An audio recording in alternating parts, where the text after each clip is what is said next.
Bien, bonjour à tous. Il est 15h34, donc merci d'être là à l'heure. Nous allons donc entamer cette session 16 consacrée donc à l'État, plus ou moins d'État, c'est le titre de notre session, prévu, vous le savez, jusqu'à 17h.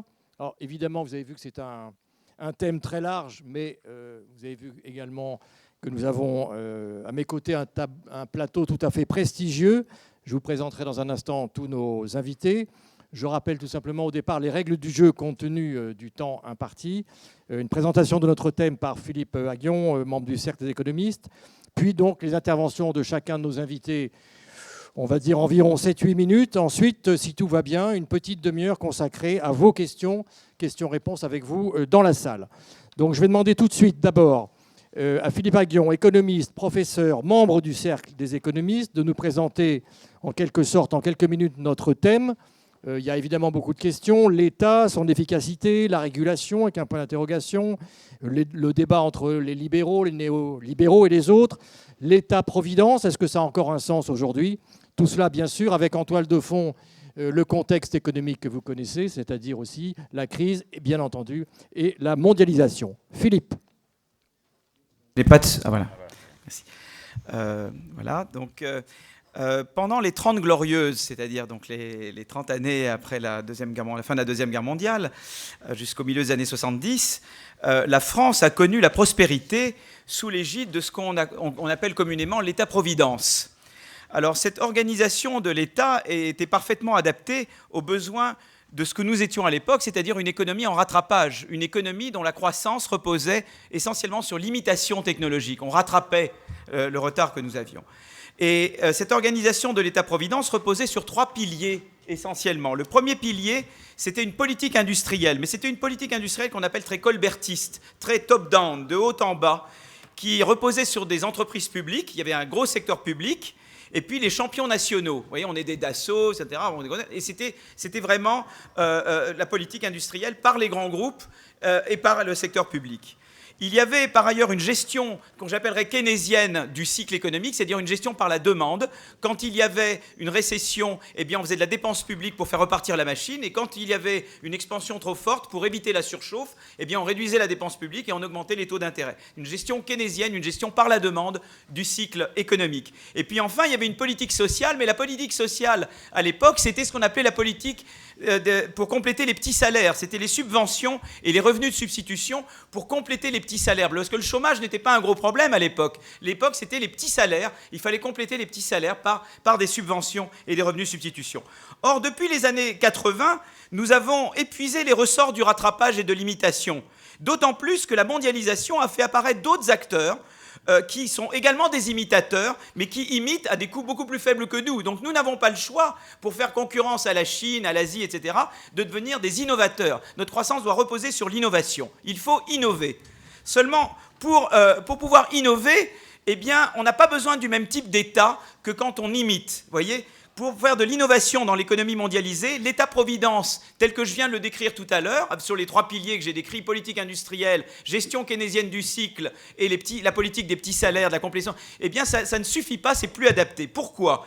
D'abord parce que l'innovation, ça veut dire la création et la destruction d'entreprises tout le temps. C'est ce que Schumpeter appelait la destruction créatrice. Et quand vous avez un processus qui repose sur la création, la destruction créatrice, l'entrée et la sortie d'entreprises, la concurrence, eh bien la politique industrielle où on dit « j'aide les gros champions nationaux », ça ne suffit pas parce qu'il y a sans arrêt des firmes qui apparaissent et des firmes qui disparaissent et il ne faut surtout pas biaiser le processus de concurrence, il ne faut pas empêcher l'entrée de nouveaux entrants sous prétexte de faire de la politique industrielle. Donc il faut repenser la politique industrielle et réfléchir à une politique industrielle pro-concurrence, pro-entrée. C'est tout le challenge.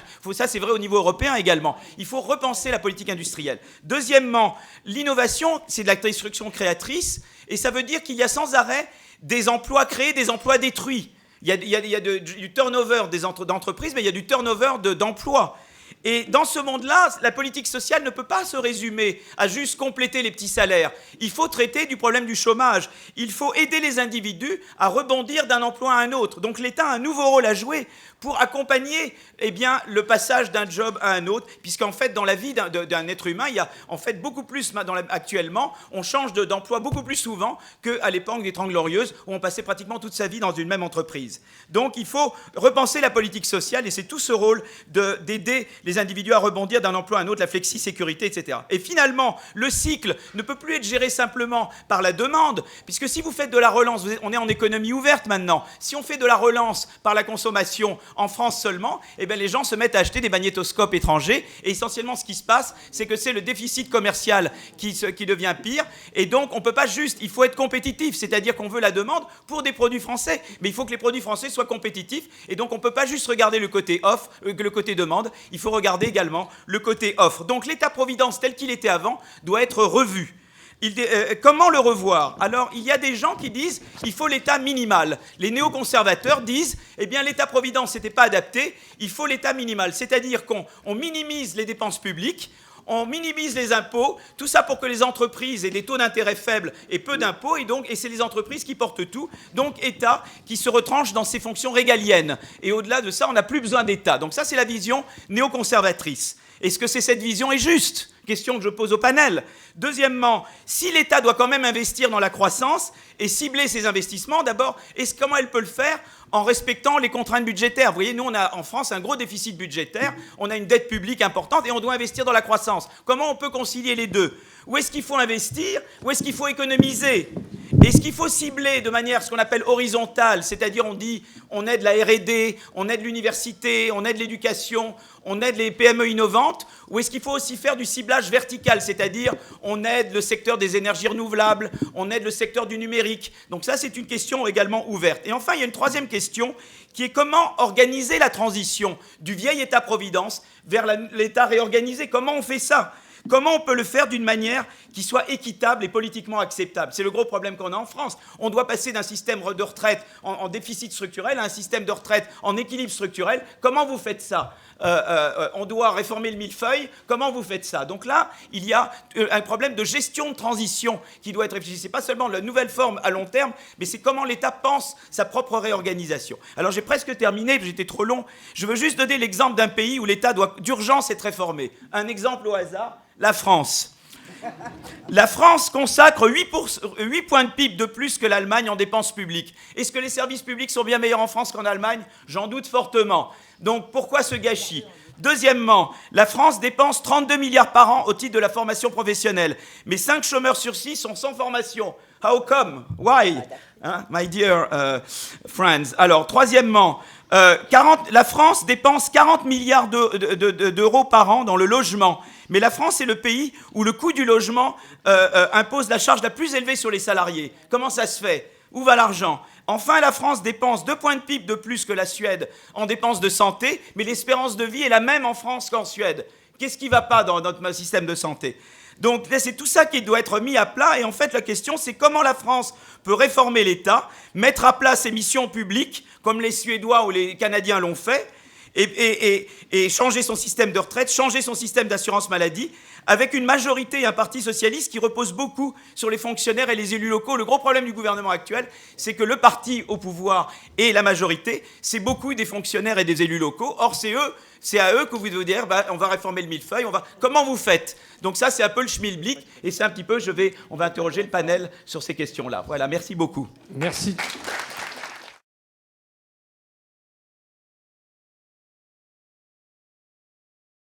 Laura Tyson, je vais vous donner d'abord la parole en premier. Vous êtes économiste, professeur. Vous avez travaillé dans l'administration Clinton, à la présidence du président du Conseil des conseillers économiques. C'était entre 1993 et 1995. Et puis vous écrivez aussi beaucoup dans beaucoup de journaux. On vous connaît ici en Europe et en France. Donc vous avez la parole pour une petite dizaine de minutes. Thank you very much. Let me say first, I apologize. I can only speak in English. I'm sorry about that. Number two, let me say how delighted I am to be back at X. I actually believe I probably have come to this conference longer than many people in this room, and it's always been a great, great pleasure. So it's an honor to be here.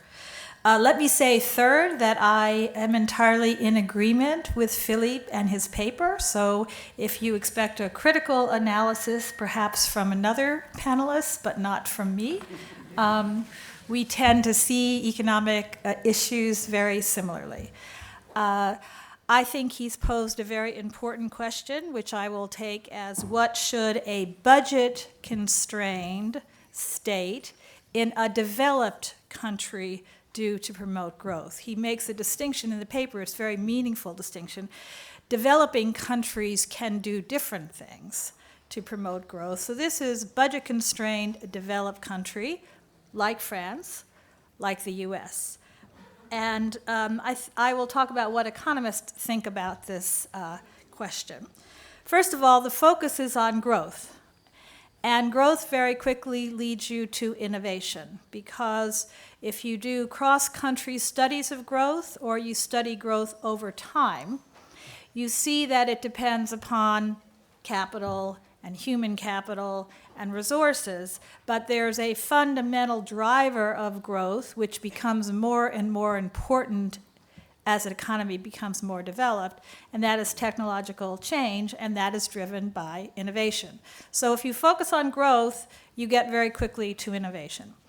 If you focus on innovation, you get very quickly, as Philippe said, to creative destruction, because the state in its role is going to have to think about ways to promote innovation, but also to promote transitions, to help capital move and help people move from sectors that are declining, the destruction part, or firms that are declining, the destruction part, to firms that are growing, to new sectors of the economy. So what does the state do to ease the transition from the dying activities, the sunset activities, and the sunrise activities? So let me start first with what a state can do to promote innovation. And here, if you're listening to me in English, I come up with the 3 I's. The government can invest in the inputs of innovation. So this is investment. Inputs, what are the inputs of innovation? They're basic knowledge, so basic science and technology, research. Governments can support investments in research. The other input into innovation is human capital, particularly secondary and even more important tertiary education. And within tertiary education, even more important in science, technology, engineering, and mathematics. So a state focused on strategy for innovation should start first with basic support for science and technology and basic support at the highest quality level for secondary and tertiary education. And of course, there's a very powerful economic argument for that focus, and that is that the benefits to society of research and development, for example, of basic science, far greater than the benefits to the individual researcher. There's a huge social return, again, it's been documented across countries and over time, to investments in the research, particularly basic research, and that is what governments have to do because the private sector won't do it enough. The private return is simply not adequate. So this is a very important part of the strategic state. And it's a very important part of setting up organizations like a National Institute for Health, DARPA, the new prime minister in Japan, who's very focused on growth and innovation, has talked about starting a new national scientific institution where research will be chosen in a competitive way by peer reviews. Very, very important. All right, what else can the government do besides invest in the inputs of innovation? The governments can invest in the incentives for innovation by the private sector. So I think about this, think of the handoff of basic science into commercial applications. In France, throughout Europe, in the United States, most of the R&D spending is done by the private sector. Actually, most of it is done by large private companies. The lion's share, 70%, is done by large companies. Governments can promote that through their tax policy. So we have a very generous research and development tax credit. We're making it more generous. Countries around the world, from Japan to China to South Africa, looking at ways to promote research and development by the private sector through tax. The British government just announced a patent box, which is a very much lower corporate rate on patentable ideas that develop within the UK. And you know what happened? GlaxoSmithKline immediately decided to bring a substantial number of patents back to Britain. And since the patents and the research and the activity are tied together, the patent box, or very generous corporate tax rate for R&D by the private sector, can be very powerful. Now, Philippe talks about in his paper the possible importance, and I agree with him, of government support for private sector innovation in particular sectors. This is kind of the new version of industrial policy. So let me say that in the US now we have something called EARPA. We have a whole new organization of the government that is focusing on competitive research grants to promote research in things like carbon sequestration, like faster mobilization of wind and solar technology, like biomass and electricity-driven cars. You know, the electricity-driven car has been financed, supported by the US government as part of its sectoral innovation initiative, tied to carbon, tied to climate, but it's clearly an innovation. Many people hear about fracking in the United States right now, shale gas. If you go into the history of fracking, you will see that the basic research was done by the US government. It was done by the US government. It was then taken on by the oil and gas sector and developed as a commercializable technology. It took about 2 decades to get to where it is today, but it started with the government. So incentives to innovate in the private sector. I've talked about tax policy, and I've talked about sectoral specific research and development. There's also just competition policy, because I do want to emphasize that the incentive to innovate is an incentive at the private sector driven by the force of competition. So you have to think very hard about how competitive your product markets are, how competitive your trade markets are, how easy it is for a new company to enter a field, what kind of licensing restrictions, what kind of regulatory hurdles they have to jump, anything to ease the entry of new players and make markets more competitive is very important for innovation. And then finally, flexibility, transition, creative destruction. The need for the state to deal with the fact that innovation does mean transition, which can be painful. It can be painful. So here I agree completely with what Philip was talking about. He was talking about really a focus on labor market policies. We have to help people feel secure in their income, but not in their particular job, and not even in their particular firm, and perhaps not even in their particular geographic location. They have to feel secure in their income, and they have to feel secure that the state is working with the private sector to provide employment opportunities, but that's different from the security of a particular job. And that distinction is very, very important. I think of it, as income security, kind of wage insurance, but with a lot of mobility through labor market policies of training, retraining, labor placement, assistance in placement, assistance in moving, assistance in information about jobs. So those are some of the things the innovative state, strategic state can do. But I want to end with another topic that's in Philippe's paper, but he didn't have time to talk about, and that is macroeconomic policy, because a strategic state investing in innovation is no substitute for the right macroeconomic policy. Your R&D policy or your labor market policy or your tax policy is not going to make up for the fact that if there's too much fiscal austerity at the wrong time, the economy will be in recession. The strategic state cannot make up for a mistake by the monetary authorities if they do not promote sufficient growth in the economy through their monetary policy. And I think here we can see, it's my belief, that the European economies are suffering from too much fiscal contraction at the wrong time. We need fiscal consolidation long term, but not fiscal contraction now.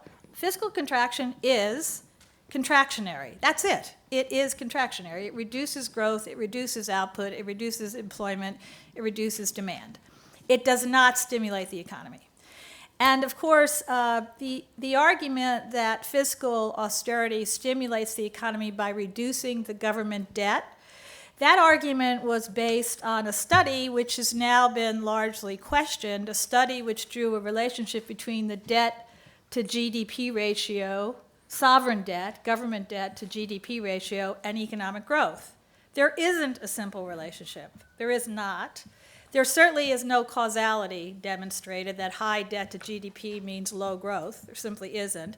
There's a kind of weak correlation. But that's all there is. So I do think that for Europe right now, and for countries that are looking for a strategic state solution, it would be ideal if we had a bit more fiscal support, not as much fiscal contraction. I am pleased to see the ECB announcement and the Bank of England announcement and the commitment to continuing to have easy monetary policy as long as is necessary. And I will end by pointing to the most unlikely place of the world, which I think the US should look to right now, and so should Europe, and that is Japan. Because Japan has basically committed itself to a massive monetary stimulus, a massive fiscal stimulus, and very dramatic structural reform all at once, on the argument that they're facing another decade of recession or another decade perhaps of deflation. And the argument is structural reform by itself won't work. We won't get the growth, we won't get the transition, we won't get the investment by the private sector unless we also stimulate the economy's demand. So it's a complete set of policies. The US is doing too much fiscal austerity right now. Europe is doing too much fiscal austerity. The central banks are trying to help out. And Japan is at least officially embarked on a course, a multi-strategy course. But I think the strategic state idea is well worth studying, considering, and I hope Philippe continues to give advice along those score. Thank you. Merci beaucoup.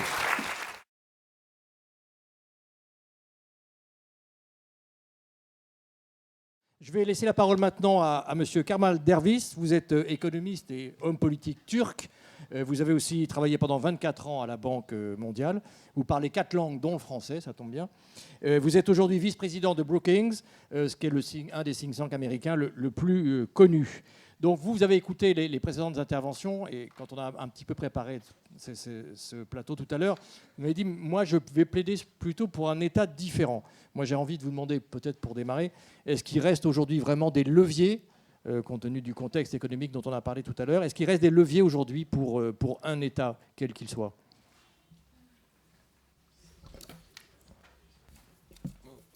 Merci beaucoup. Il n'a pas l'air de marcher celui-là. Merci beaucoup, et c'est pas facile de suivre Philippe et Laura parce que d'abord ils sont très éloquents et ils connaissent la matière, et deuxièmement je suis largement d'accord avec eux, donc ça rend la chose encore plus difficile. Alors je vais essayer de nuancer un tout petit peu et d'ajouter quelques points, surtout au niveau de l'État-nation dans notre siècle. Le premier point, c'est que je pense que c'est même au-delà de ce que Philippe Aghion a souligné. Au niveau, disons, de la croissance rattrapage, et donc la différence entre les États avancés de l'Europe, de l'Amérique du Nord et le Japon et les autres. Moi, je dirais que la dimension technique, la nature même du mode de production, je dirais même du mode de vie, a beaucoup changé, même dans les pays émergents. Donc je pense que le rôle de l'État change, pas seulement en Europe et aux États-Unis et au Japon. Et l'État stratège dont parlait Laura Tyson, je crois qu'il s'applique mondialement. Peut-être pas tout à fait de la même manière, mais comme la technologie de production a tellement changé, quand il y a tellement d'importance qu'a pris la flexibilité, la rapidité de réaction, et quand il y a aussi beaucoup de volatilité, je crois que les points soulignés par Laura et Philippe s'appliquent vraiment, je dirais, à tous les pays du monde. Deuxième point, je suis tout à fait d'accord aussi avec Laura que la politique structurelle ne peut pas remplacer une bonne politique macroéconomique et vice-versa. La politique macroéconomique ne peut pas résoudre des problèmes qui sont structurels. On a besoin des deux leviers. Alors là, pour ce qui est de la création des structrices schumpeteriennes et l'emploi, j'aimerais quand même nuancer un tout petit peu et donner l'exemple allemand qu'on connaît bien et qui n'est pas parfait, mais qui est quand même très performant au niveau de l'emploi. Il y a beaucoup de délocalisation en Allemagne. L'Allemagne s'est beaucoup plus intégrée dans l'économie mondiale que par exemple la France ou l'Italie ou d'autres pays. Le pourcentage du commerce extérieur est passé, quand on prend la moyenne importation-exportation, de 30% à 45%, tandis qu'il est resté plus ou moins à 30% par exemple en France sur les dernières 12 années. Mais l'Allemagne a utilisé au niveau de l'emploi à la fois une politique de flex-sécurité assez avancée, pas aussi avancée que dans les pays scandinaves, mais quand même assez avancée. Mais elle a en même temps, quand elle a estimé que le manque d'emploi était temporaire et dû à la crise de 2009, elle n'a pas mis fin aux emplois dans beaucoup de secteurs. Elle a demandé aux entreprises et aux syndicats de réduire le temps de travail, de ne pas demander plus de salaire, et l'État a subventionné cette espèce d'équilibre temporaire. Donc, ce n'est pas facile, parce que d'un côté, c'est vrai qu'il faut fermer les usines et les activités qui n'ont vraiment plus d'espoir, parce qu'on ne peut pas les subventionner à l'infini. Donc, il faut avoir une destruction et une création d'emplois ailleurs. Mais en même temps, quand il y a les fluctuations macroéconomiques, il faut stabiliser l'emploi, même à l'intérieur des entreprises qui existent. Donc je crois que c'est une nuance que je voulais ajouter. Ce n'est pas en contradiction, mais un complément à ce qui a été dit. Deuxième point, un peu différent. Quand on parle d'État, de quoi parle-t-on vraiment? Il y a le gouvernement, l'État, disons le gouvernement démocratique, et puis il y a toutes les structures de l'État. Et là, je crois qu'il y a une question importante qui se pose aussi pour nos sociétés, c'est comment équilibrer, et ça c'est tout à fait dans l'esprit du sujet de cette année à Aix, le choc des temps, comment équilibrer la tendance très naturelle des politiciens, des parlementaires, des ministres, à penser à la prochaine élection, même municipale, même pas parlementaire, donc un horizon sur 1 ou 2 ans, souvent, et le besoin qu'ont les sociétés d'avoir une perspective à long terme. Et là, je crois qu'il y a un réel défi. Je ne peux pas vous donner de solution miracle, mais je crois qu'on a besoin d'une régulation et d'une structure d'État qui a une perspective à plus long terme qu'à la politique politicienne. D'un autre côté, en démocratie, c'est clair que c'est le Parlement, c'est les élus qui doivent déterminer la stratégie de la société. Ce n'est pas des technocrates. Il y a 20 ans, le FMI ne le fait plus. Mais il y a 20 ans, le FMI écrivait des rapports qui disaient si seulement il y avait un gouverneur de la Banque centrale compétent, un ministre des Finances non politique, comme notre grand ami de Dex, Mario Monti, et d'autres techniciens de cette sorte, et que les politiciens ne se mêlent pas de l'économie. Bon, ça ne marche pas comme ça. On ne peut pas créer de la technocratie de cette façon. Mais d'un autre côté, on ne peut pas non plus avoir le populisme de la politique à court terme déterminer tout ce qui se passe au niveau économique et au niveau politique. Alors, comment trouver l'équilibre? Ce n'est pas évident. Je crois qu'il y a place, évidemment, pour des banques centrales largement indépendantes, pour des agences, pour des offices qui sont entre la politique et le marché, qui régulent avec une perspective à plus long terme, mais qui sont transparents et que la presse, les citoyens peuvent examiner ce qu'ils font. Dernier point, et en fait je voulais le développer plus, mais bon, j'ai 1 minute. L'État-nation a perdu beaucoup de ses leviers. C'est clair qu'on débat de l'État souvent dans le cadre de l'État-nation, mais l'État-nation, par exemple, Laura a parlé des subventions et des impôts allégés pour l'innovation. Seulement le problème, et je suis d'accord, c'est une bonne chose, mais si tout le monde le fait de façon extrême, comment on va avoir suffisamment de revenus pour poursuivre les autres politiques, soutien à l'éducation, etc., dont elle a parlé. Je pense que l'histoire de Google et de Apple, etc., l'Irlande accorde une taxe de 2% seulement sur les profits de la propriété intellectuelle. Ben, si tous les pays le faisaient, ça serait très très difficile. Donc l'État-nation a perdu beaucoup de sa capacité d'influencer la politique économique et la société. Il y a besoin donc d'une fonction publique au-delà de l'État-nation, d'une harmonisation. Et c'est très dur. Il y a une autre session, je crois, juste maintenant sur la gouvernance mondiale, mais je crois que c'est très important parce que quand on parle d'État, il faut savoir à quel niveau on parle. Européen, français, régional, mondial. Le réchauffement climatique ne va pas se résoudre dans une région, dans un pays. Ça doit être mondial. L'Europe doit jouer un rôle. Dernier point, puisque je ne vois pas de truc encore là. Ce sera le dernier point et la conclusion. Pour que cette gouvernance mondiale puisse s'articuler, puisse se développer, on a besoin de deux choses très importantes et très difficiles. D'abord, et je suis évidemment biaisé parce que j'ai passé beaucoup de temps dans les organisations internationales, mais je crois qu'elles sont importantes. Et pourquoi? Surtout pourquoi? Parce que ce soit la Commission à Bruxelles, la Banque mondiale, le FMI, l'ONU, apportent une vision qui n'est pas seulement nationale et des réflexes beaucoup plus multinationaux que les gouvernements purement nationaux. C'est normal. Et on a besoin de ces réflexes. Mais deuxième chose encore plus importante, on a besoin d'un espace politique qui va plus loin que les frontières nationales. Alors ça, c'est très très dur. Mais si on veut de la démocratie et pas juste une technocratie lointaine, il faut bien que la politique aussi s'organise en famille européenne, en famille mondiale, en famille régionale. Et ça, ce n'est pas pour demain, mais ça sera pour le milieu du siècle. Merci.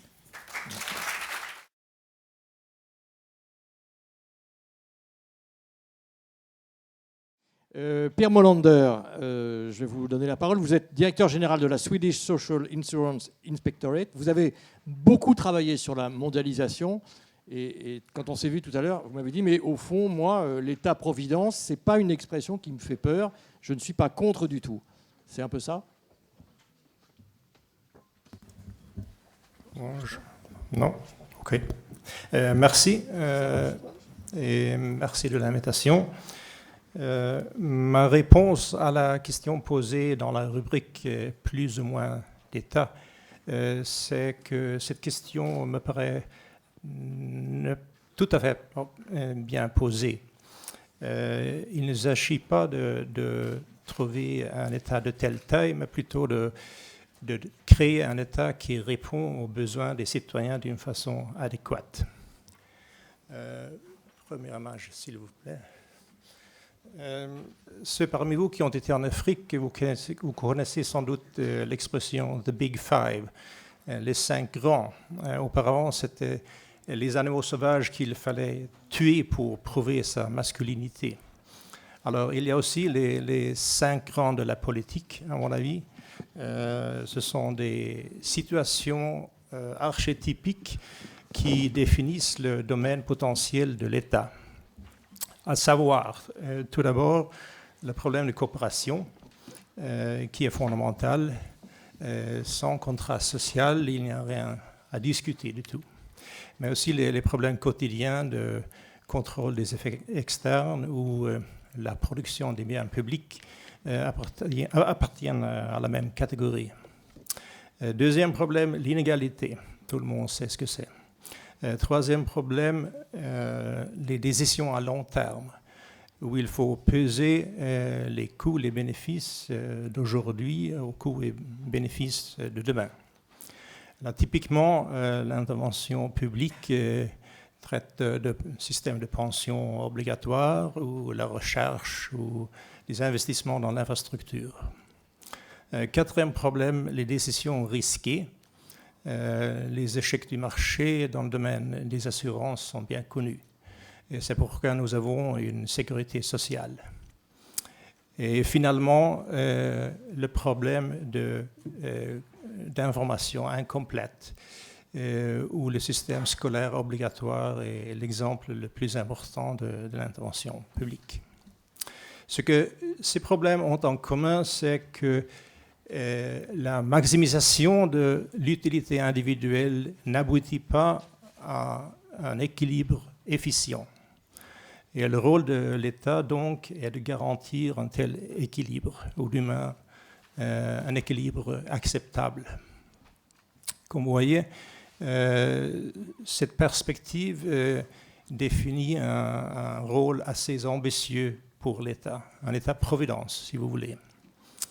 Bien sûr, il y a une critique longue et parfois violente de la droite vis-à-vis cet État-providence dont il faut examiner les arguments. Tout d'abord, il y a l'argument de futilité, l'idée qu'il était pratiquement impossible pour l'État d'influencer le résultat de l'interaction sociale, parce qu'il y a des mécanismes de feedback ou de bouclage qui neutralisent les efforts de l'État. C'est un argument faux. Deuxième image, si vous voulez. Prenons l'exemple d'inégalité. Vous voyez ici un tableau des coefficients de Gini pour une vingtaine de pays OCDE. Et les coefficients varient entre 0,2 et 0,4 presque, bien que ce soit des pays très similaires du point de vue social et économique. Donc les différences qui existent sont dues à la politique. Et la conclusion est que la redistribution est bien possible. Un deuxième argument contre l'État-providence, c'est l'existence des effets pervers. C'est-à-dire des effets inattendus des actions publiques. Alors c'est un argument correct, mais ce n'est pas limité aux interventions publiques. Depuis 20 ou 30 ans, nous avons vu dans les pays OCDE une retraite continue de l'État, des privatisations, des externalisations, et cette histoire de la retraite est pleine d'effets pervers. Nous avons vu, par exemple, dans le système scolaire, l'inflation de notes, une ségrégation prononcée et des professeurs de qualité de plus en plus faibles. Et dans le système de santé, nous avons glissement de diagnostics et une consommation des antibiotiques croissante, etc. Donc, l'argument sur les effets pervers est bien correct, mais l'usage en est un peu ambigu. Finalement, il y a l'idée que l'idée de mise en péril, le risque qu'un État fort menace des valeurs importantes à la société, telles que la croissance économique ou la société civile. Tout d'abord, il n'y a pas de lien causal entre le niveau des dépenses publiques et le taux de croissance. Il n'y a pas non plus de lien causal entre le niveau des dépenses publiques et la santé de la société civile. Prochaine image, s'il vous plaît. Vous voyez ici un diagramme qui montre le niveau des dépenses publiques vis-à-vis le niveau de confiance. Et il n'y a pas de relation. Remarquez surtout en haut, à droite, les pays nordiques qui montrent qu'il est parfaitement possible de combiner un niveau de dépenses publiques élevé avec une société civile en bonne santé. Par contre, il existe une corrélation négative et très forte entre l'inégalité et la société civile, comme vous voyez ici.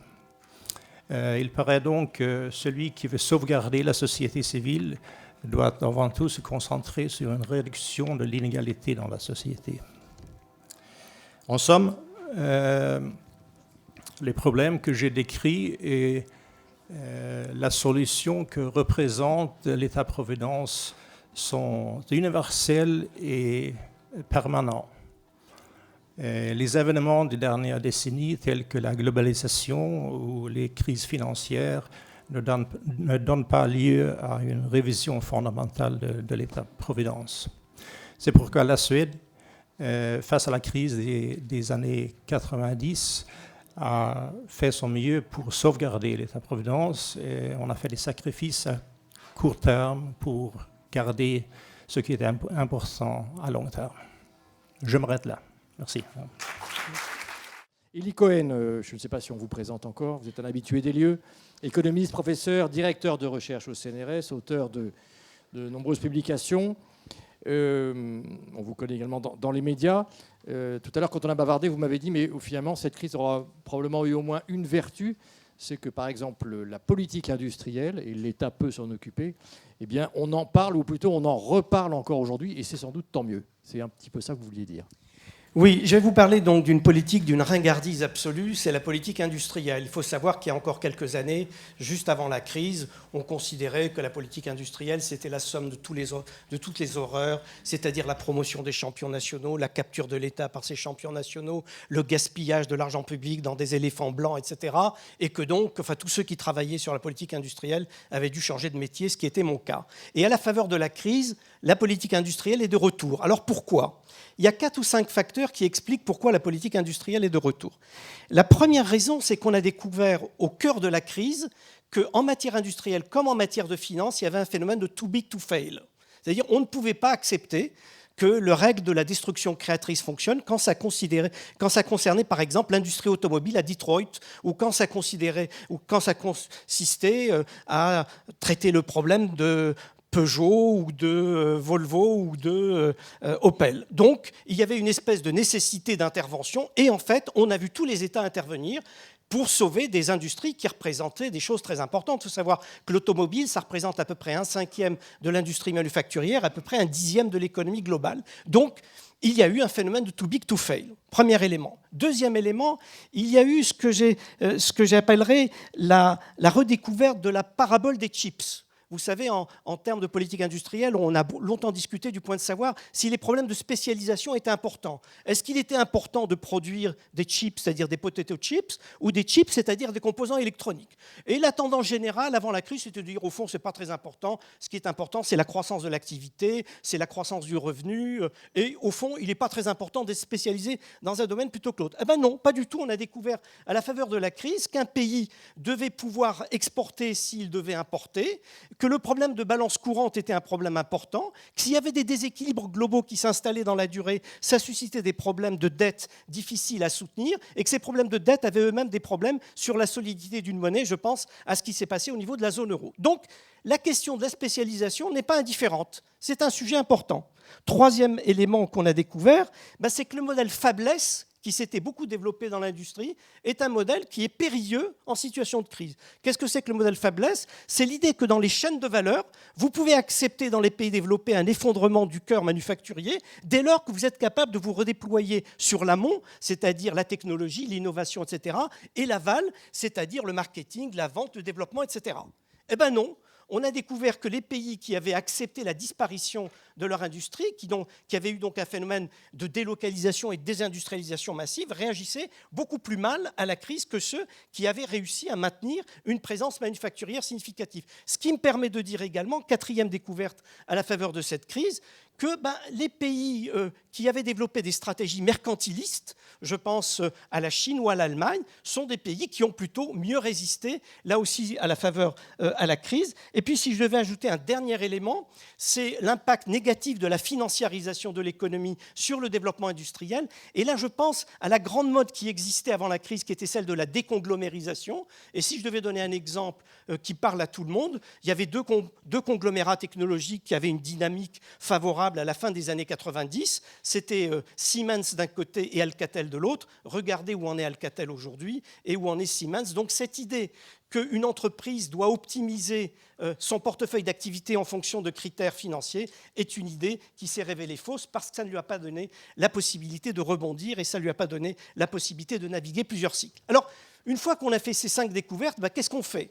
À la faveur de la crise, on a vu différentes interventions intervenir. Alors, on a vu, ça a été déjà évoqué, ce qui s'est passé en Allemagne. On a vu les vertus du compromis social de crise. Et Kamal a tout à fait raison. on n'a pas pratiqué la destruction créatrice, on est venu en aide à certains secteurs, en subventionnant le maintien de l'emploi dans le cadre de ce compromis social pour préserver certaines activités parce qu'on pensait qu'on pouvait rebondir. On a fait de même en France, par exemple, pour des secteurs très innovants qui auraient pu disparaître purement et simplement à la faveur de la crise et à qui on a apporté des concours. Donc, premier type d'intervention, une aide directe pour éviter la disparition pure et simple. Mais il y a eu plusieurs autres types d'interventions. Et par exemple, dans le domaine de l'automobile, on a combiné des soutiens à l'offre, à la demande, à l'innovation, à la recherche, au financement de la consommation pour éviter l'écroulement de ces secteurs. Dans d'autres pays, comme l'Espagne, on a pratiqué la dévaluation intérieure avec une brutalité et une force considérable, ce qui fait que l'Espagne est devenue un pays très attractif pour la localisation industrielle. Et on évoquait tout à l'heure avec Carlos Ghosn le fait que l'Espagne, en termes d'attractivité, a réussi à attirer sur son sol des activités de Renault au moment où le cœur de l'activité manufacturière de Renault est en train de s'effondrer en France même. Donc, il y a plusieurs solutions, plusieurs types de réponses. Les pays qui ont une tradition plus ancienne de la négociation sociale et du compromis, qui avaient fait leurs réformes structurelles plus tôt, qui avaient un État plus adapté et plus réactif, ont pu mieux résister à la crise. Mais la vraie question, c'est qu'est-ce que c'est que la nouvelle politique industrielle, s'il doit y en avoir une, pour le moyen et long terme ? Je crois que pour répondre à cette question, comme on dispose d'un temps très limité, il faut avoir présent à l'esprit 3 types de problèmes. Le premier problème, c'est que la politique industrielle ne peut pas exister de manière isolée, ça a été dit à plusieurs reprises. Si on veut développer une politique sectorielle, parce que la politique industrielle c'est une politique sectorielle, il faut qu'il y ait une politique macroéconomique permissive et il faut qu'il y ait une politique structurelle d'accompagnement. En d'autres termes, vous ne pouvez pas avoir une politique industrielle si vous n'avez pas en même temps une politique de compétitivité et si vous n'avez pas en même temps une politique de soutien. Ah oui, d'accord, donc j'accélère. Donc, premier élément, c'est l'alignement des politiques macroéconomiques, des politiques structurelles et des politiques microéconomiques. Si vous avez une politique fiscale qui a pour effet de faire fuir les investisseurs, eh bien, ce n'est pas la peine d'espérer que vous allez avoir un développement d'activité. Suivez mon regard. Premier élément de la nouvelle politique industrielle. Deuxième élément, il faut savoir combiner plusieurs types d'approches. Ce qui est intéressant dans la nouvelle politique industrielle, c'est qu'en gros, on combine 3 approches. Une approche que j'appellerais sectorielle, j'en ai déjà parlé. Il n'est pas illégitime de cibler certains secteurs parce qu'on pense qu'ils sont porteurs de développement dans des technologies génériques, etc., qui peuvent irriguer l'ensemble de l'économie. Il faut combiner ensuite une approche territoriale, et ça, c'est l'idée des clusters, c'est-à-dire l'idée d'un ancrage territorial d'écosystèmes d'innovation où vous faites coopérer entre eux des chercheurs, des innovateurs, des universitaires et des entreprises pour promouvoir et développer un projet. Et puis une approche que j'appellerais une approche écologique d'entreprise qui consiste à aider les petites et moyennes entreprises à croître et à se développer par des aides et des politiques spécifiques, puisque vous savez que l'un de nos drames en France, c'est notre incapacité à convertir des PME en ETI. Ce n'est pas la peine de me montrer votre papier, je termine dans 30 secondes. Et vous avez donc non seulement à combiner ces 3 types d'approches, territoriales, écologiques et sectorielles, mais en même temps, il faut que vous acceptiez d'utiliser différents types d'outils dans l'accompagnement de cette politique industrielle. Il y a des outils qui sont des subventions, il y a des outils qui sont les aides remboursables, il y a des outils qui sont les participations et des outils qui sont les incitations. Et l'un des bons exemples, et j'en termine par là, c'est la fameuse mission Rocard-Juppé qui a, à mon avis, développé un concept original de politique industrielle et où il y a ces différentes technologies d'aide, de soutien et d'accompagnement qui sont très intéressantes parce qu'ils permettent au total de réinventer la politique industrielle en sortant du modèle de la désignation des champions par un État qui supervise, qui voit de loin, qui a une conception balistique de l'action, au profit d'une conception plus bottom-up, comme ça a été dit tout à l'heure, qui accompagne des initiatives et qui sait utiliser la palette des instruments et des outils pour accompagner le développement. Voilà, je m'arrête.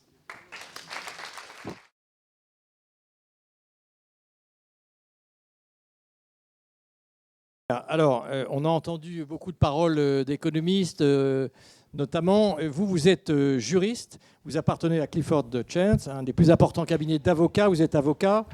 C'est assez intéressant à ce stade du débat avec vous d'avoir un peu votre regard de juriste, parce que le monde juridique évidemment est très important aujourd'hui.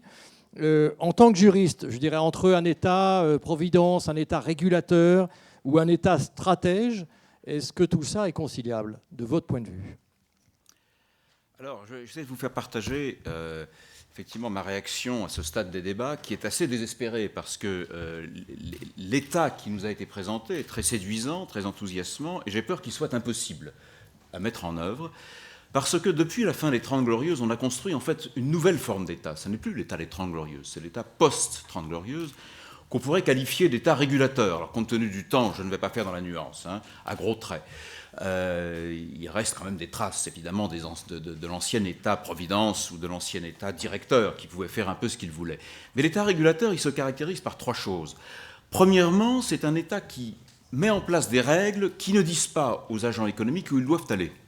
On se contente de leur dire, voilà comment les marchés financiers doivent fonctionner, voilà les fonds propres que doivent avoir les banques, les entreprises ne doivent pas s'entendre avec leurs concurrents, ni abuser de leur position de force sur le marché, mais une fois que vous faites ça, vous faites ce que vous voulez, on s'en fiche. Deuxième caractéristique de l'État régulateur, c'est qu'il a délégué ses pouvoirs à des régulateurs indépendants, dont le plus célèbre est sans doute en Europe la Commission européenne. Donc il a créé finalement des silos, Banque centrale, en France, on pourrait dire sur le droit du travail, la Chambre sociale de la Cour de cassation. Chacun travaille dans son silo. On voit bien que Mario Draghi essaie d'explorer un peu les limites de son silo pour faire face à la situation. Mais enfin, il y a des limites, bien sûr, il y a des frontières. Et il y a une délégation. Donc, comment est-ce que l'État peut articuler une stratégie quand il a délégué dans des silos différents ce qui étaient ses pouvoirs ? D'autant plus que ces pouvoirs ne sont plus des pouvoirs de direction. Et puis, troisième point, surtout pour le droit de la concurrence, qui est, je crois, un des droits moteurs, un droit important dans ce passage à l'État régulateur, vous avez quelque chose qui est de la technique juridique, mais qui est extrêmement impressionnant, c'est que le droit de la concurrence, il est supérieur à tous les autres droits européens. Il est dans le traité sur le fonctionnement de l'Union européenne, au-dessus, très très loin. Donc, tout ce que vous pouvez faire doit le respecter. Et les autres droits n'ont pas cette place éminente. Donc vous ne pouvez pas les combiner, vous êtes obligé de le respecter. Et il est dans un endroit tellement élevé et tellement compliqué, ce traité, que vous ne pouvez pas le changer. Il n'y a pas une vague orientation, il y a des règles précises, minutieuses, elles sont là. Et vous ne pouvez pas, avec 28 États, vous savez, c'est très difficile de changer le traité. Donc tout ça, ça rend très difficile la stratégie, parce que la stratégie, ça suppose de combiner des domaines variés et d'avoir, au fond, une approche à 360 degrés. Alors, évidemment, on pourrait rêver de jeter tout ça aux orties et de revenir au passé. C'est évidemment impossible à cause de la complexité du monde. Je crois que ça serait dommage parce que cet État régulateur, il a également des vertus. Je vais prendre un exemple, la façon dont fonctionne un État régulateur. Prenez une entreprise, je ne vais pas la nommer, une entreprise un peu abstraite, supposons une entreprise qui a des antennes et qui transporte de l'information sur un territoire avec des antennes. Et vous avez un concurrent qui a un réseau, il a beaucoup moins d'antennes, et il veut lui aussi vendre sur l'ensemble du territoire. Donc vous avez une inégalité. Alors le droit de la concurrence va imposer aux grands d'accepter le petit sur ses antennes, là où il n'en a pas, et puis il va imposer une règle qu'on appelle le test de ciseaux, c'est-à-dire là, vous allez vendre l'accès à un certain prix, et votre prix de détail à vous doit être suffisamment au-dessus pour qu'il y ait un espace et que le petit concurrent puisse fixer son prix entre les deux. Si les deux prix, évidemment, sont au même niveau, le petit concurrent ne peut pas accéder.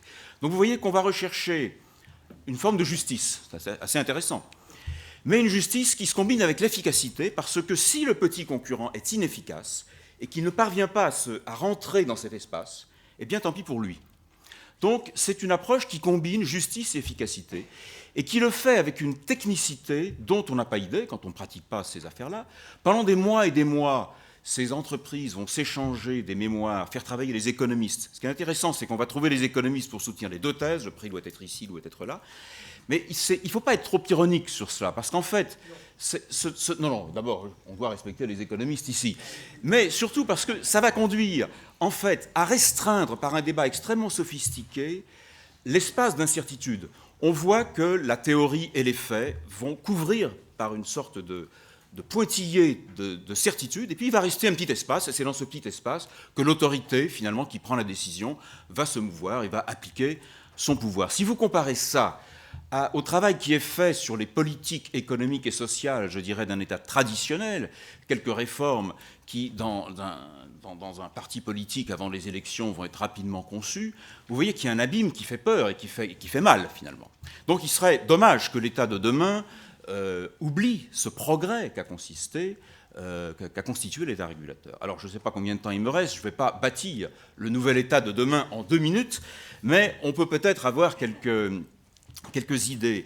D'abord, je crois que c'est un État, un système étatique dont l'Union européenne et les organisations internationales font partie, parce que ce que j'ai dit sur le traité de l'Union européenne vaut pour beaucoup d'autres traités internationaux à couverture mondiale. Il faut quand même essayer de déconstitutionnaliser, c'est-à-dire de descendre les droits techniques. Ils doivent, autant que possible, être tous au même niveau pour que les États puissent les combiner avec des stratégies à 360 degrés. Il n'y a aucune raison qu'il y en ait un parmi d'autres qui soit au-dessus. Je crois qu'ensuite, il faut que les États apprennent à gérer une complexité juridique, ces silos, ces couches superposées, extraordinairement complexes. On ne peut pas inventer une stratégie comme ça sur un coin de table. Il faut donc des experts, juristes à l'intérieur des États extrêmement sophistiqués. Il faut donc éviter le risque d'incompétence, parce qu'à ce moment-là, on lance des réformes et elles s'écrasent sur cette complexité, et on le voit tous les jours quand on lit les journaux.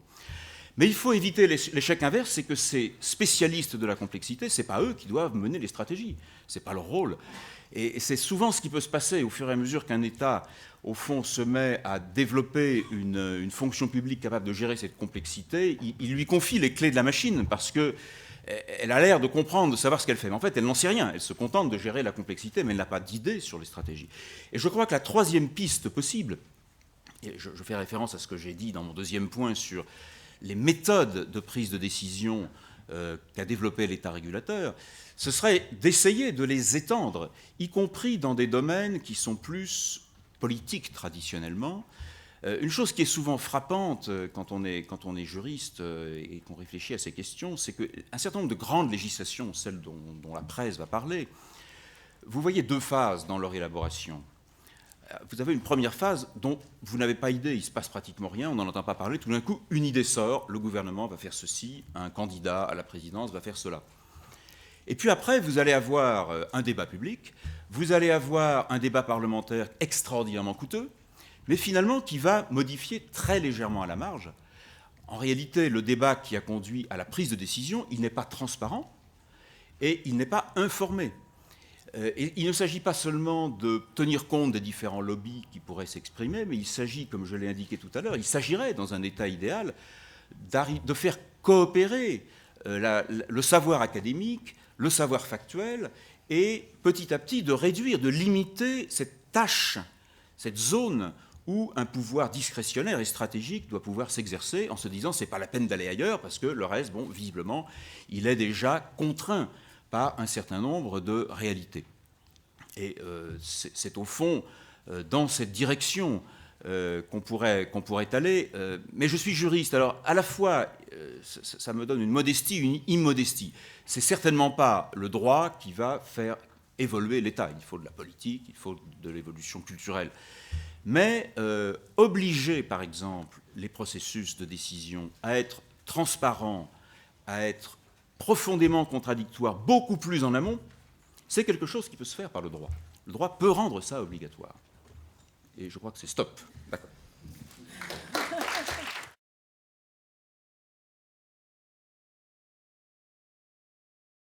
Antonella Caruso, alors vous êtes italienne, vous êtes chercheuse, spécialiste de l'islam et du Moyen-Orient, vous êtes aujourd'hui directrice aux Nations Unies, vous avez été conseillère au ministère des Affaires étrangères en Italie. C'est vrai qu'à ce point du débat, on a beaucoup eu une vision, on va dire, c'est pas péjoratif, assez occidentale des choses, ou anglo-saxonne, et vous êtes, vous, vraiment spécialiste du Moyen-Orient, et donc c'est peut-être intéressant d'avoir votre regard et votre point de vue sur, au fond, le rôle de l'État vu de ces pays du monde où, on le sait tous ici, il y a une actualité qui est vraiment très vivante en ce moment, c'est le moins qu'on puisse dire. Bon, je vous amènerai vers une autre question qui n'était pas posée ici. Bon, c'est pas moins d'État, plus d'État, c'est finalement quel État au Moyen-Orient. Après tous ces bouleversements qui se sont passés depuis la fin de 2010, on assiste finalement à la montée en scène de nouvelles forces ou vieilles forces politiques islamiques, notamment version frères musulmans et salafistes, mais on a aussi revu sur les devants de la scène politique tout un autre monde qui s'est ouvert dans ces débats publics, qui sont les femmes, les jeunes, les leaders tribaux, mais aussi les leaders religieux. Donc, de quel État s'agit-il au Moyen-Orient? Finalement, la période de transition a mis en évidence que d'État on a encore besoin au Moyen-Orient.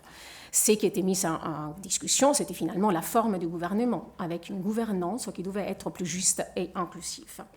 Mais alors, de quel État s'agit-il? Sûrement un État plus démocratique, plus inclusif, plus ouvert, capable de garantir la sécurité et surtout les conditions pour le développement économique et social de ses citoyens et citoyennes. Mais serait-il un État centralisé, fédéral ou cofédéral, parlementaire ou présidentiel? Résistera-t-il aux tensions confessionnelles et ethniques? Restera-t-il un État dans ses frontières contemporaines? Et finalement, sera-t-il un État islamique ou laïque? On est encore loin. Malheureusement, je ne vais pas vous donner de réponses. Je suis à la fin une islamologue. Je me pose encore pas mal de questions. Je cherche les réponses, je ne les trouve pas. Et donc, dans la modestie de cette recherche, je dois vous dire que finalement, il n'y aura pas encore un modèle d'État dans ces parties, ces grands espaces géographiques et culturels qui puisse s'adapter à toute forme nationale et ethnique. En Égypte, par exemple, la bipolarisation entre les partis islamistes et libéraux risque de s'aggraver dans les rues du Caire comme d'Alexandrie à la lumière des derniers événements. La crise économique ne cesse pas de s'aggraver, le chômage augmente, l'essence manque, les usines ferment. Al-Azhar, la plus ancienne et prestigieuse université musulmane au monde, dénonce les dangers de la guerre civile. Guerre civile qui s'est déjà déclenchée depuis 2 ans en Syrie et qui a fait 93 000 morts et 1 700 000 réfugiés et déplacés. La destruction physique des villes et des villages entiers est accompagnée par la décimation de l'économie. Les liens sociaux sont profondément remis en cause, tandis que la confessionnalisation du conflit entre chiites et sunnites ne fait qu'augmenter dangereusement. Du même que les tensions entre majorité confessionnelle et minorité religieuse et ethnique. L'unité du peuple et du territoire syrien risque de se briser sous les coups de bombardements et des attentats terroristes. Pas loin de Syrie, en Irak, où l'intervention militaire américaine en 2003 avait fait chuter le régime de Saddam Hussein et de son système. 10 ans d'après, l'Irak cherche encore à trouver son propre système de gouvernement, respectueux de la Constitution de 2005, qui définit le nouveau État irakien, un État uni, fédéral, démocratique et pluriel. La forme de gouvernement mise en place en Irak est la forme d'une démocratie consensuelle, dans laquelle toutes les composantes ethniques et sociales de la société irakienne doivent être dûment représentées sur la base de leur poids démographique. C'est une formule qui rassure, après surtout un conflit civil qui a fait 74 000 morts en Irak entre 2006 et 2007, mais qui malheureusement risque d'aggraver la séparation, je veux dire les différences, parce que se base sur une politique identitaire, plutôt séparatrice que intégratrice. Dans cet État, quelle place pour la religion? Si on retourne à la constitution irakienne, l'islam a une place d'honneur dans son préambule et surtout dans son premier chapitre. Mais il le partage avec aussi la démocratie, les valeurs des droits de l'homme et de toutes les autres composantes religieuses ethniques de la société irakienne. À Najaf, le lieu de la Hawza, c'est l'académie chiite par excellence, et le lieu de toute autorité chiite arabe, le grand ayatollah Ali Sistani n'intervient pas directement dans les affaires politiques et il ne dicte pas les règles, en tout cas, du fonctionnement des affaires publiques. Par contre, son autorité morale reste source de référence, de respect, de connaissances et de recours pour les forces politiques irakiennes qui cherchent encore à trouver, 10 ans d'après, une solution aux crises. Au Caire, Al-Azhar, grande institution religieuse fondée par une dynastie chiite, mais devenue à travers des siècles le berceau des études et de la tradition sunnite arabe, reste une institution d'État qui a su gagner son indépendance vis-à-vis du pouvoir, qu'il soit celui du sultan, du roi ou du président. Aujourd'hui, le grand imam de l'Azhar joue de son influence pour appeler au dialogue et dissuader le recours à la violence en Égypte. Mais Al-Azhar pourrait aussi être tenté d'accroître son rôle et de peser sur le contenu législatif si le principe de conformité de loi au droit islamique est affirmé.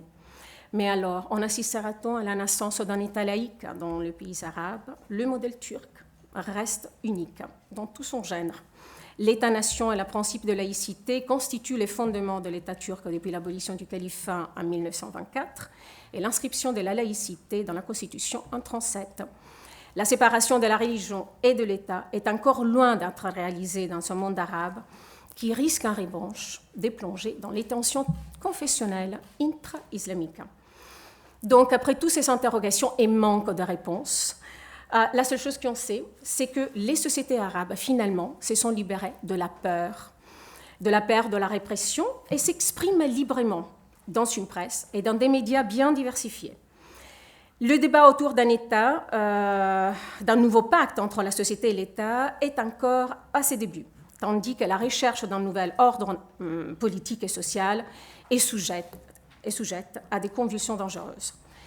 Seul un dialogue national vrai, sincère, représentatif et inclusif avec toutes les forces de la société pourra aider la recherche d'une solution aux crises dans chaque pays arabe. En espérant que ça sera le cas, on a finalement un exemple vivant de ce dialogue national qui est le Yémen. Peut-être pas beaucoup de vous, en tout cas, ont considéré qu'il a une expérience très intéressante qui se déroule au Yémen au niveau du dialogue national, en espérant que ça puisse être mis en place aussi dans les autres pays arabes. On doit quand même se rendre compte que le processus de transition n'est pas donné, sera plein d'obstacles. Le chemin reste long et difficile, mais on n'abandonne jamais l'espoir. Merci.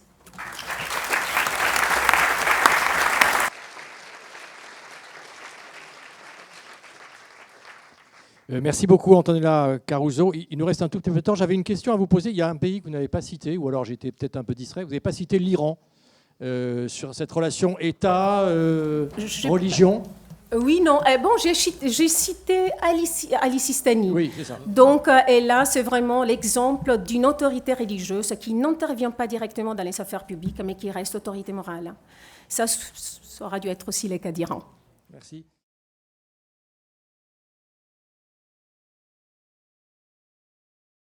Alors, Djameledine Belabab Abdallah, vous êtes, actuel directeur général de la Caisse des dépôts et consignations en Tunisie. Vous êtes spécialiste des finances. On peut ajouter que le président de la République française, François Hollande, était dans votre pays ces derniers jours.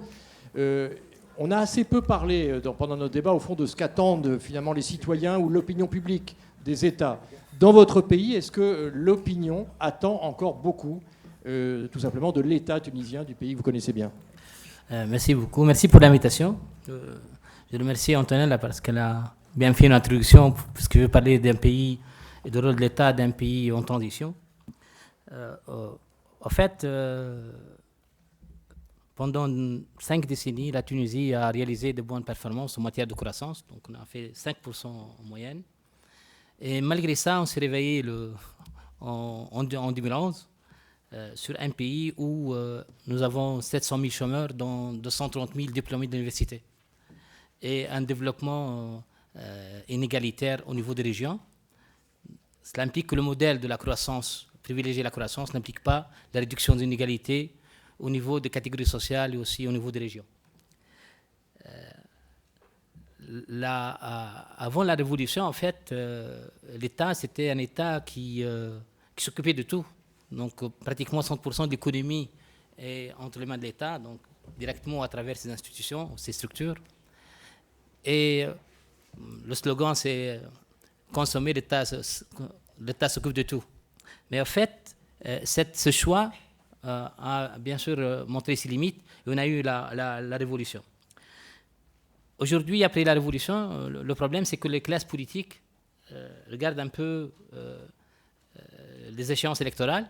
On est resté pratiquement sur le même modèle où l'État doit s'occuper de tout.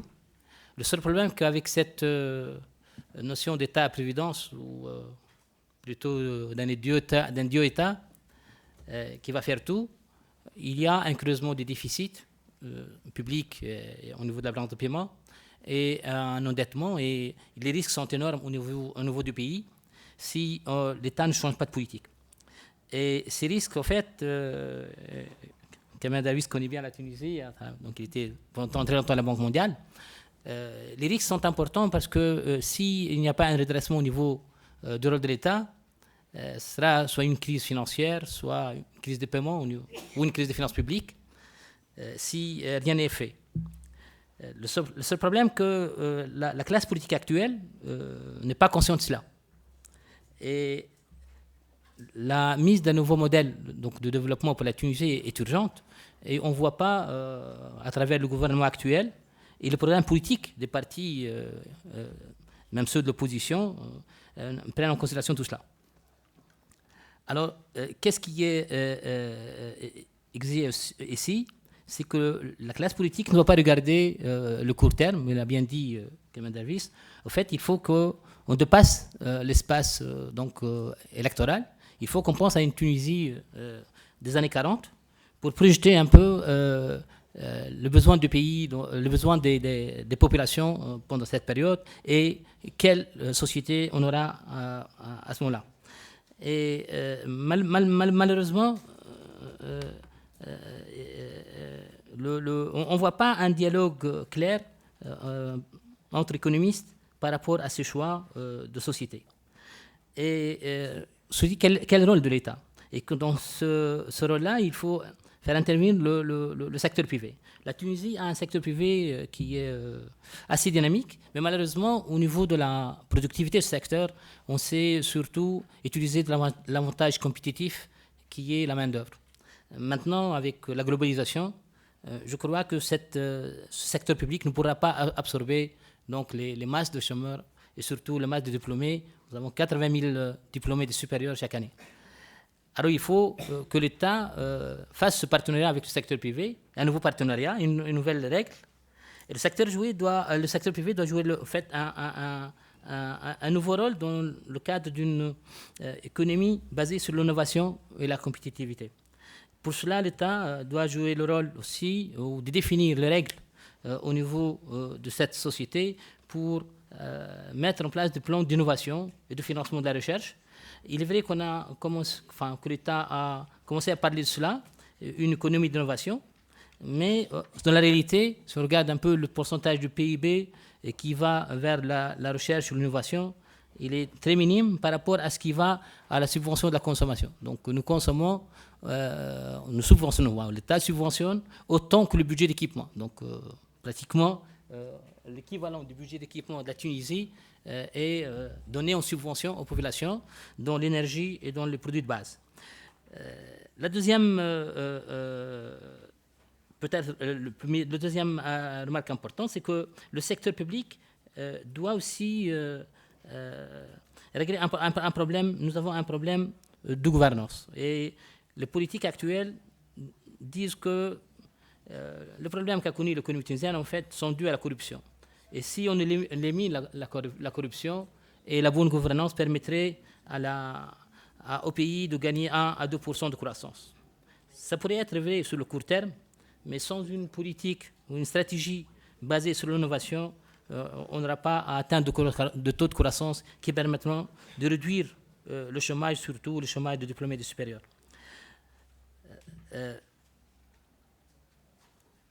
Alors, la responsabilité aussi de l'État est d'instaurer un climat d'affaires favorable à l'initiative privée.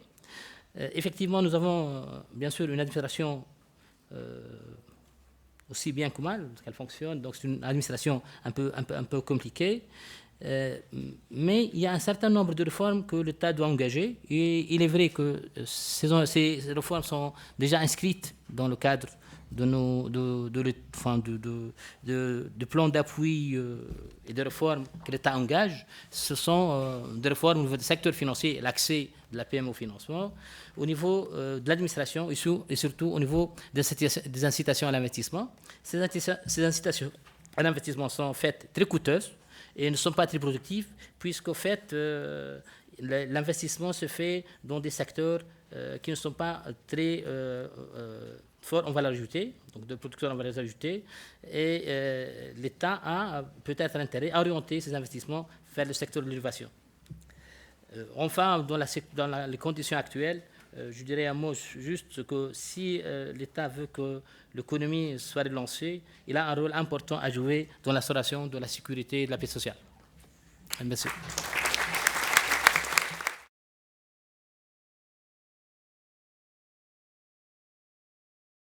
Merci beaucoup, on est parfaitement dans les temps. Il nous reste à peu près 10 minutes pour des questions éventuellement de la salle. Vous allez pouvoir vous exprimer. Mais d'abord, je vais donner la parole à une étudiante, puisque vous savez que ces 13e rendez-vous sont placés sous le signe de la jeunesse et de l'avenir. Donc, Aurore Julliard, vous êtes là, vous avez une question à poser. Peut-être c'est bien de vous présenter et puis peut-être de dire à qui vous voulez poser votre question. Encore une fois, on est sur le rôle de l'État. Oui, tout à fait. Donc, bonjour mesdames, bonjour messieurs. Donc, je me présente rapidement. Aurore Julliard, je viens de l'école des mines de Saint-Étienne, une école d'ingénieurs. Donc, je vais essayer de vous poser une question pas trop futile, pas trop naïve, à la suite de toutes ces interventions très intéressantes. Où commence le rôle de l'État et où finit-il? Voilà. Alors c'est sans doute Philippe qui va essayer de ramasser tout ça. Je vais essayer de me lancer là-dedans. En fait, en essayant de garder un peu de temps pour d'autres questions. Alors, Laura a donné des très bons éléments, c'est-à-dire qu'il y a d'abord ce qu'on appelle des externalités de savoir, des externalités technologiques. C'est-à-dire qu'une entreprise, quand elle fait un investissement, ne voit pas toujours les externalités que ces investissements peuvent avoir sur les autres. Quand vous prenez une décision de vous éduquer ou pas, vous ne voyez pas les externalités que vous aurez sur les gens avec qui vous allez interagir, vos enfants, etc. Donc, l'État peut être un moyen d'internaliser cette externalité. Donc ça légitime l'intervention de l'État. Mais d'un autre côté, l'État, dans une économie de l'innovation, ne peut pas remplacer le secteur privé. L'État doit être facilitateur. C'est-à-dire qu'il faut vraiment... L'État ne peut pas remplacer le secteur des entreprises. Il doit favoriser, il doit faciliter, il doit inciter. Donc ça, c'est la limite de l'État. Vous voyez ce que je veux dire? Donc il faut l'État, mais il ne faut pas que l'État remplace en fait les forces vives. Ce sont les forces vives qui font que l'innovation se produit. Ça, c'est ma réponse rapide. Merci. Alors, beaucoup de questions. Alors, monsieur, allez-y. Oui, allez-y. Je crois que vous avez levé la main. Si on va vous apporter un micro. Sans ça, peut-être que vous pouvez vous exprimer sans micro. C'est peut-être possible.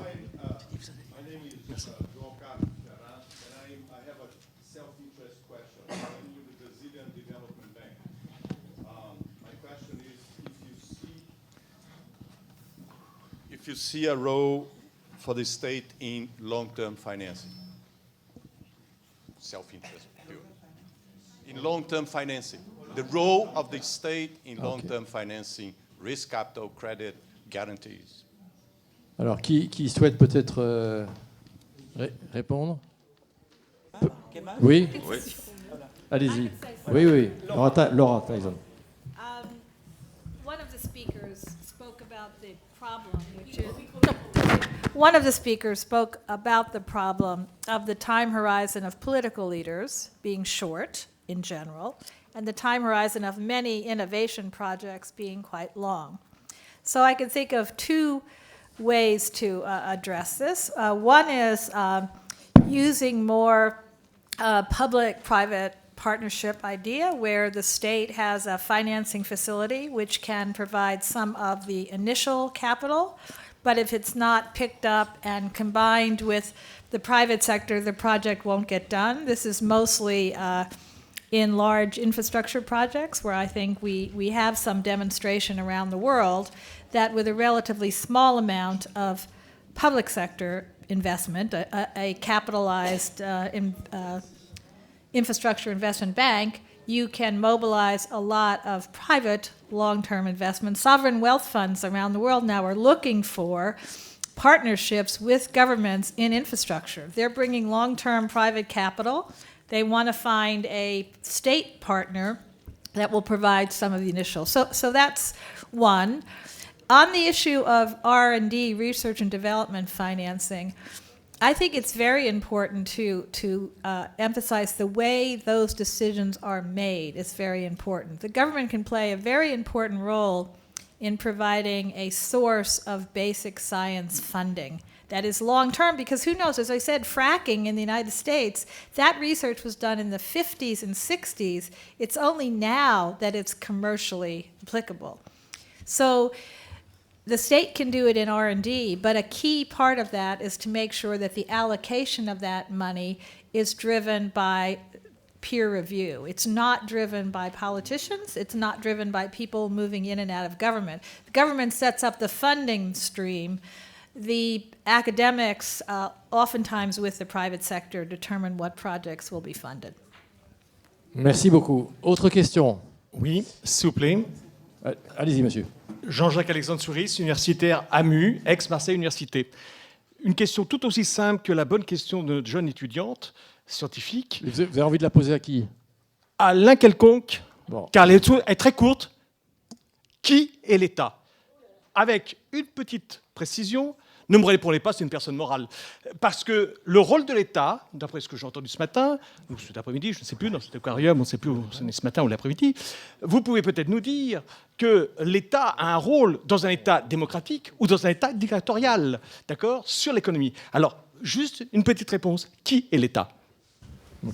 Qui va s'aventurer pour répondre?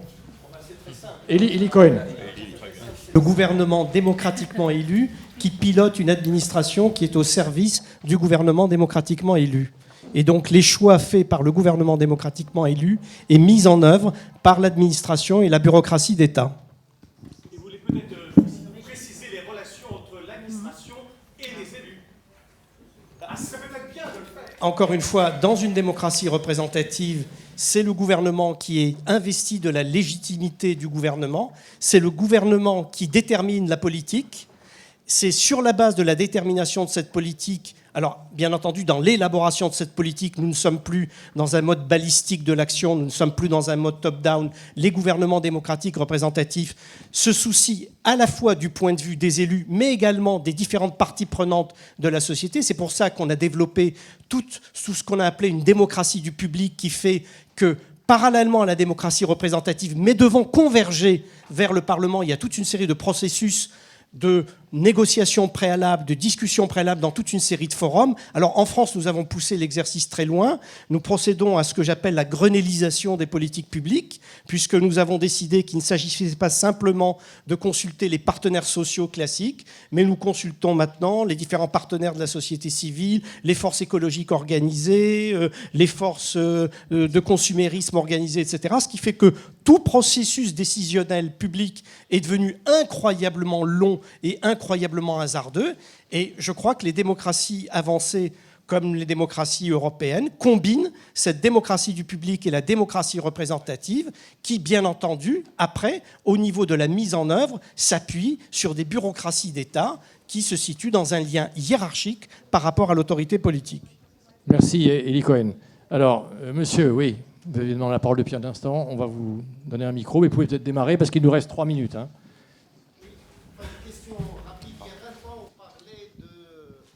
Pas moins d'État ou plus d'État, mais mieux d'État. Donc, et aujourd'hui, ça change. Hein, comme quoi, ce genre de choses est assez cyclique. Ma question s'adresse à Philippe Aghion et est très précise parce que ce qui a été dit sur le développement des États européens, de la France en particulier dans les années 40, on ne peut pas refaire ça ni remettre ça, mais en même temps on demande beaucoup de fonds publics pour pouvoir créer ces destructions créatrices avec de l'argent public, ce que les opinions publiques ne peuvent pas comprendre ni admettre. Alors dans quel type de consensus on pourrait faire cela?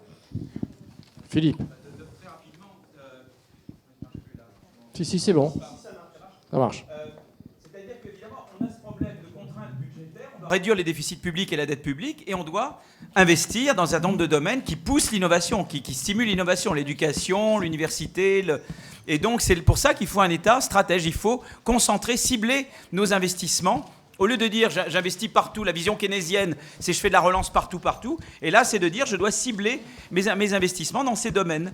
Parce que je ne peux plus investir dans tout. Je dois réconcilier la nécessité de cibler avec le fait que je dois maîtriser mes déficits publics. Et c'est très important de les maîtriser parce que si vous voulez faire une politique macroéconomique contracyclique, comme ce que disait Laura Tyson, il faut que vous ayez réduit votre dette publique. C'est beaucoup plus dur d'avoir une politique macroéconomique contracyclique quand vous avez une dette publique élevée. Je ne sais pas du tout la théorie de Rogoff, mais si vous voulez, on sait que plus vous avez une dette publique élevée, plus c'est difficile de mener une politique macroéconomique contracyclique. Donc il faut ça et en même temps cibler dans l'innovation.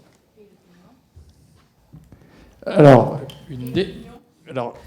remarque au premier rang. Et l'opinion? De réconcilier, c'est qu'on peut réconcilier, c'est qu'il y a un triangle magique, c'est qu'on peut réconcilier investissement dans la croissance, réduction des déficits et maîtrise des inégalités, préservation des services publics. C'est ce que la Suède a réussi à faire. Le grand truc suédois, justement, on n'a pas besoin de suivre la voie thatchérienne. Les Suédois, dans les années 90, ils ont réussi à faire la réforme structurelle, de stimuler la croissance en préservant le modèle social, ce qu'expliquait Per Molander. Et si eux l'ont fait, nous, on peut le faire. Merci. Ça sera la dernière question. Je suis désolé pour les autres. Monsieur, allez-y. Non, vous avez le micro. The potential costs of the state making a mistake are huge. We've seen that in the last financial crisis, for instance. How does that fit into state doing more or less without the benefit of knowing the costs in advance? Thank you. Merci. Bon, d'accord. L'État, je crois que ce qui est important, ce que beaucoup d'entre nous ont souligné, c'est que fait l'État, pas la taille qu'elle a. Bon, la taille en France est un peu plus grande qu'en Suède, mais l'État suédois est grand et a une fonction très importante. Mais d'un autre côté, il faut bien regarder comment il fait les choses, avec quelle efficacité. Et là, il y a une transparence, un débat, des méthodes souvent qu'on peut importer du secteur privé qui peuvent être utiles. Et je prends l'occasion quand même de dire une chose à Philippe, en fait, mais non, ça profitez. Ouais, c'est que souvent, parce que Philippe a dit que souvent, disons, la clientèle, la base politique des partis de gauche empêche certaines réformes. Mais c'est vrai dans un sens, mais quand même, c'est pas toujours vrai. Et je pense même, moi, je suis pas français, mais je pense que quand Lionel Jospin était Premier ministre, ça a été une des périodes où les réformes dans la direction de Philippe Aghion ont été peut-être les plus courageuses. Et les années il y avait plus de où on croissance. a beaucoup parlé... Il y avait plus de croissance. Oui, il y avait plus de croissance, c'est vrai, mais bon. Et il y a eu beaucoup de discussions sur la réduction des déficits, mais en fait, avant la période d'aujourd'hui du gouvernement actuel, quand vous regardez en fait ce qui s'est passé au niveau des déficits, ils se sont plutôt creusés. Et dernier point, c'est quand même un leader social-démocrate allemand, Gerhard Schröder, qui a réussi, avec concertation, avec le soutien, pas très enthousiaste, mais quand même avec le soutien de son parti, de créer les réformes en Allemagne qui ont amené à l'Allemagne à être aussi compétitive qu'elle l'est aujourd'hui. Donc j'ai un peu plus d'espoir que les forces de gauche elles-mêmes peuvent être des forces de progrès dans le sens de Philippe. Merci beaucoup.